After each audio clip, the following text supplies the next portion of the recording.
Kottu madabala Yesus nagargaara jedha. Yesus nagargaara.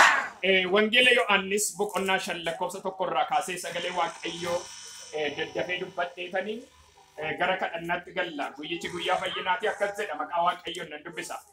Yeroo kana booddee ayyaanni warra Yihuudootaa ture. Yesus Yerusaalemitti ol ba'e. Har'a oolaa isa jedhamu isa maasaraa mandara Yerusaalemitti galchu bukkeedhaan bishaan kuufamaa afaan Ibraayisxiin Beetazeetaa jedhamu tokko ture. Bishaanicha sana bira godoo babal'aa 5tu ture. Namoonni dhukkubsatan baay'ee warri jaama warri naafatan warri dhagni isaanii gar tokko du'es godoota sana keessa ciisanii raafamuu bishaanichaa in eeggatu ture. Ergamaan Waaqayyoo yeroo yerootti golba bishaanichaa keessa lixee isa irraasa raafamuu isaa booddee namni dura bishaanicha keessa lixee dhukkuba isaa kamistiyyuu in fayya. Namni waggaa 38 dhukkubsate tokko achi ture. Yesus yommuu namicha dhukkubsatee ciisu sana arge yeroo dheeraa amma naga'u dhukkubsachuu isaa erga beekee fayyuu barbaadda jedhee isa gaafate. Namichi dhukkubsataan sun gooftaa bishaanichi yommuu raafamu uufama bishaanichaa keessa nama na buusu hin qabu. Ofii kooti immoo otoo ani itti rakkadhu namni biraa na dura keessa lixa jedhee deebiseef. Yesus immoo ka'ii siree kee fudhadhuutii adeemittiin jedhe.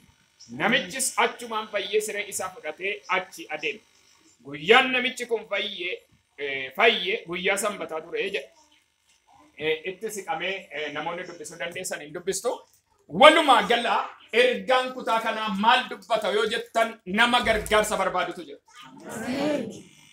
Gargaaramuun barbaada, gargaarsaan barbaada. Anaaf gargaarsa kan namichi kun jedhu gargaarsa horii miti. Namichi kan inni barbaadu gargaarsa qarshiirra kan caalu nama isa gargaaree gara fayyinaatti isa galchuudha. Qarshiin isa fayyisuu hin dandeenye, firri isa fayyisuu hin dandeenye.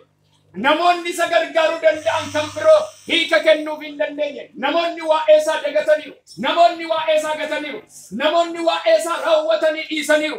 Namichi kun kan inni barbaadu gargaarsa otoo hawwuu barritti dhume. Gargaarsa otoo barbaadu bara lakkaa'ee yeroo dheeraa ture. Namichi kun waggaa 38 guutuu kan inni rakkateef gargaarsa dhabuurraa kan ka'edha malee nama isa gargaaru otoo qabaatee iddootti rakkatu kana dhadhaatee ka'uunsa dirqama ture. Hedha gaasirri gargaarsa barbaada garuu nama isa gargaaru dhabe. Hirri isa dagateera. Beektonni jiru yoo ta'e wallaalonni yookiin warri qabeenya qaban namni hundinuu isa gargaaru dhiiseera. Namichi kun gargaarsa dhabuurraa kan ka'e yeroo dheeraa lakkaa'e. Fayyina yoo jettan fayyinni sarraa fagoon jiru. Fayyinni isatti dhiyoo jira. Garuu maal dhabe? Nama qabee galaanicha keessa buusu dhabe. Har'a garuu nama tokkotti nan dubbadha kan si gargaaru Waaqarraa si dhufe. Lafa rakkachaa jirtutti, lafa dhiphachaa jirtutti, lafa abdii kutaa jirtutti kan si gargaaru tokko Yesuus dhufe. Kan na gargaaru argameera jedha. Kan na gargaaru argameera. Hin dhaga'amu kan na gargaaru argameera jedha. Kan na gargaaru argameera. Insa dubbadha kan na gargaaru argameera jedha. Kan na gargaaru argameera. Itti maadama si bukkeetti imbooyin kan si gargaaru argameera jedhi. Imbooyin kan si gargaaru argameera.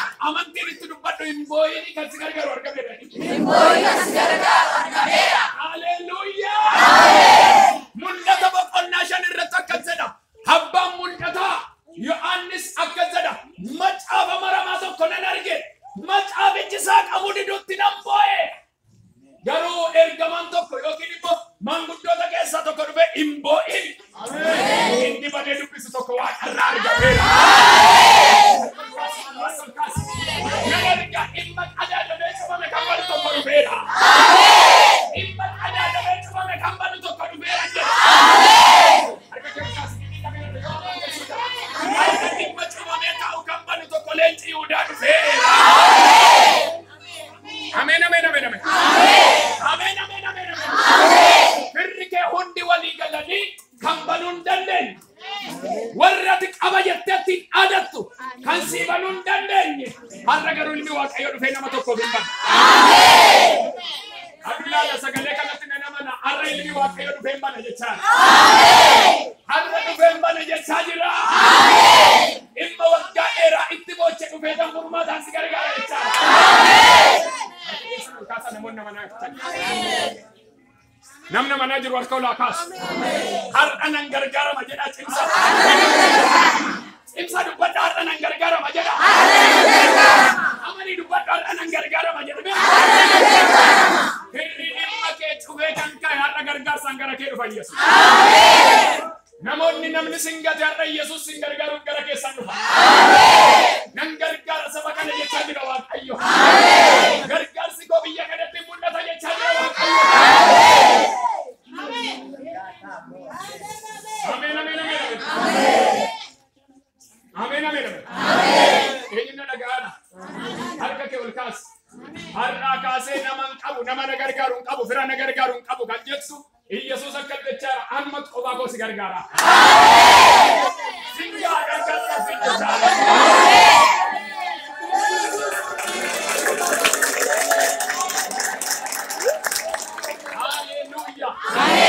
Namicha kan jedhe gargaarsan barbaadaa jedheen kan nama dhibu keessa namoonni wangeela Yohaannis boqonnaa 5 lakkoofsa 1 kaasee jiran kun hundi isaanii gargaarsa barbaadu.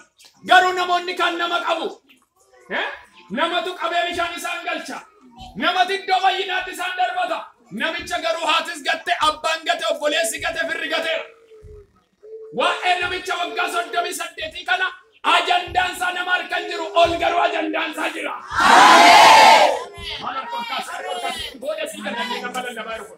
Ajandaan keessan nama bira kan hin jirre olii sinii banaman jechaadha. Olii sinii banaman jechaadha. Harka keessan akka ol kaastanitti ajandaan koo nama faana miti jedha. Ajandaan koo jedha. Nama samiisa uume jedha. Waaqayyo wajjin jedha.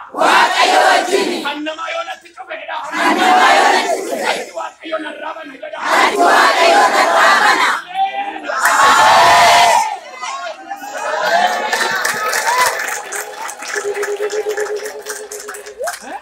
Jarreen kun gargaarsa barbaadu. Inni kan jaamaadha nama sarkisu barbaadu. Inni kan duudaadha. Inni dhagaa harka qabanii bishaan buusu. Inni kan namaadha harkisanii bishaan buusu. Inni ergamaan dhufee bishaan sana sochoose keessa buusu. Kan keessa bu'e hundumtu maal ta'a? Fayyada. Kan keessa bu'e maal ta'a? Bishaanichi bishaan fayyina waan ta'eef kan keessa seene obboleetti. Keessa seenaa namni otoo keessa seeneen fayyin ba'u hin jiru. Hundiyyuu fayyaba. Namichi kun garuu waggaa 38 fayyina dhabame miti kan achi taa'e. Nama bishaanicha keessa buusu dhabe. Jarri la dhaggeeffadha. Hundinuu bishaan cuubamanii fayyanii ba'anii. Yesuus garuu gara namicha erga dhaqee waggaa 38 guutuu akka inni gargaarsa barbaadu. Akka nama kana dhukkubsate argatu namicha fayyuu barbaadannaan kuni gaaffii qabu. Maal jechuun namichaatti narra dheerateera kun nan gaafachiise. Galgalli ganamni soora imimman kan sii ta'e har'a nan dhaga'e. Har'a gargaarsi gara kee dhufeera. Har'a gargaarsi gara kee dhufeera jedhe. Har'a gargaarsi gara kee dhufeera jedhe. Harka ol kaasaa ammayyuu nan argaa. Namoota bara keessan imimmaan hin dhume. Namoonni yeroo dheeraa boochan. Namoonni yeroo dheeraa abdii kutattan. Namoonni yeroo dheeraa lafa garaa garaatti ani abdiin qabu natti dukkanaa'e jettan har'a ifa addaatiin sin gargaaruuf dhufe. Har'a Yesuus sin gargaaruudhaaf dhufe. Haala harka keessan fuula keessan irra godha. Kanaan booda barri boo'icha kootii afeera jedha. Dabalaa dubbadhaa kanaan booda barri boo'icha kootii afeera jedha. Isa sadaffaatti dabalii dubbadhu kanaan booda barri boo'icha kootii afeera jedha. Manni kee mana boo'ichaan ta'u ameen jedha. Manni kee mana boo'ichaan ta'u ameen jedha. Asirraan xumura jechaa jira.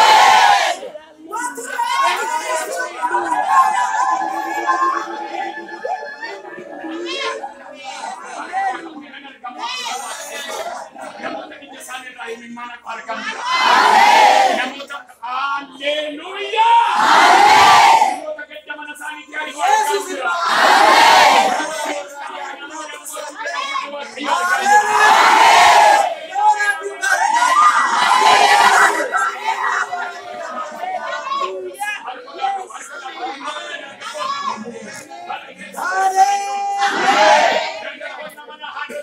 namana inga barrike boichan indum galgalike boichan tau waaqayyo sirranka sajecha jira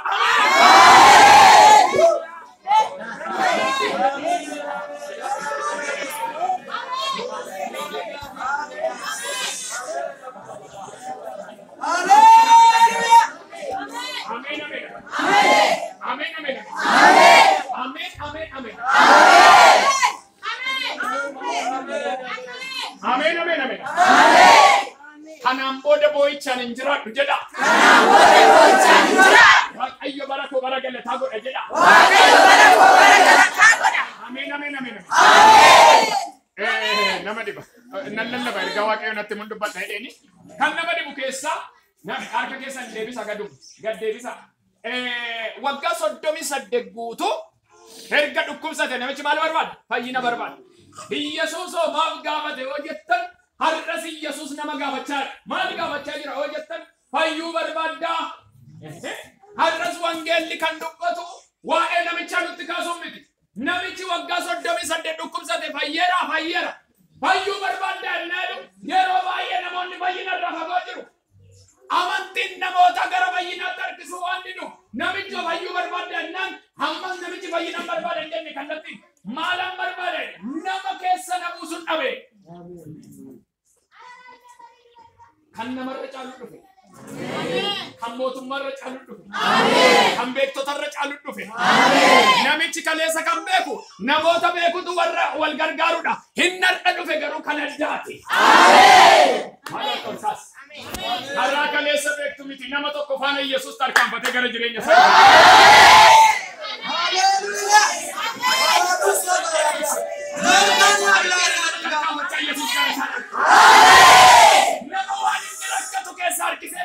Yesus argeera.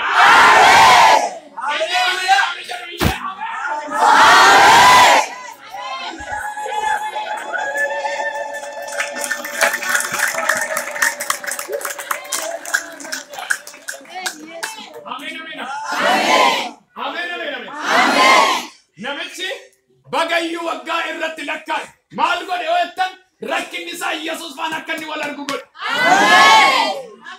Baga rakkatte Iyyesuus faana wal arguudhaaf. Itti sirriitti baga si rakkisan jedhi. Ulfina waaqayyo si argisiisuuf jedhi. Maa gungumtaa jedhin. Rakkinni sirra turuun jedhin. Isa jireenya ta'e faana wal si argisiisuuf jedhi.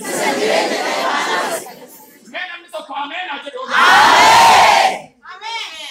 Kiristaanota. Kiristinnaan rakkinni sirra turuuni Iyyesuusin akka argitu si gochuuf.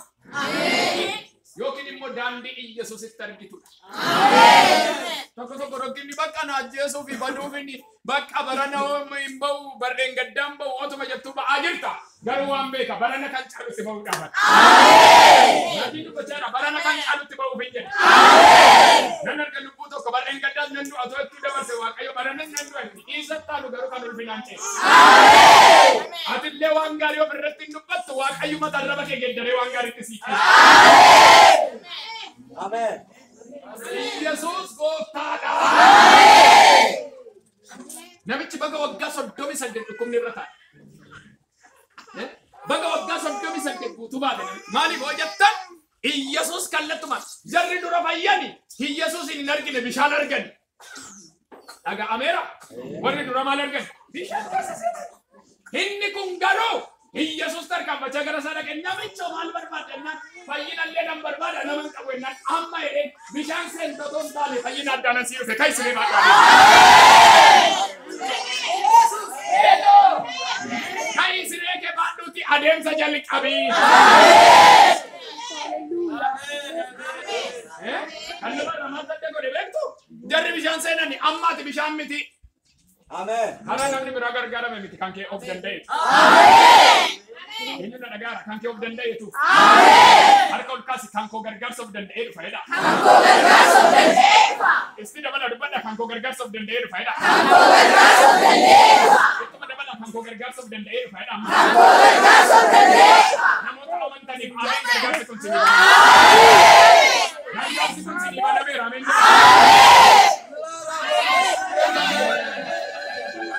Amen. Ameen ameen. Gargaarsi Yesuus nama gargaaru karaa lachuudha. Kan fooniinis si gargaara, kan hafuuraanis si gargaara. Gaafa karaa deemanii beela'aniiru dadhabaniiru jedhu Yesuus gargaarsa isaa gaafa banu mee maal qabdu biraan nambartoonni maal jedhani? Haalleluuyaa. Qurxummii namaa fi biddeena jeeshan qabnannaan fidaa katti laanna'e. Jennaan kunoo waliin ga'u naannoo harka waaqaatu keessa jira. Innoo galchita barana raafaa jira. Maalo narkaa fuudha ergaa. Innoo hojjatta barana irraa abaata. Bara baay'ee joortee waa ta'uu dide miti barana gargaarsa waaqayyoo qoda bukoo namaatti dabala. Kanan jedhee mata namaatti gargaarsa waaqayyoo dabalama. Akkaawuntii namaatti gargaarsa waaqayyoo dabalama. Ameen ta'ee.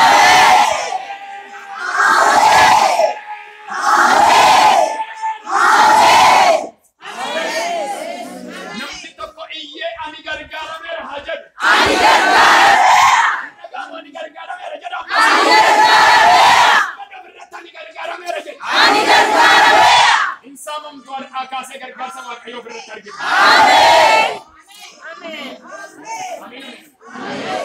Ameen ameen. Amma situ lallaboo ofirra waaqayyoo gara kootti deebisa. Bultuun kee lola kan qabu ka'e mana keetu lola qabu.